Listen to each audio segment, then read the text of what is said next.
Well, I think Chad's map really begins to lay it out for those of us who have traveled through that southern region of Afghanistan.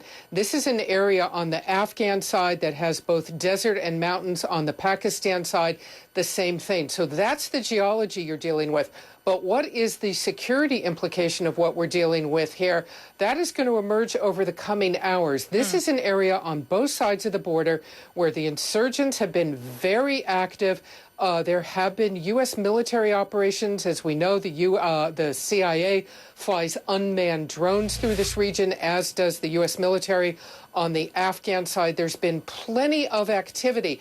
Now, you have to remember, in Pakistan, the real effort, which has been hobbled lately, is to try and get the Pakistani military to go after the insurgents. But they, for months now, have really been trying to cope with the aftermath of another natural disaster, which have been those terrible floods.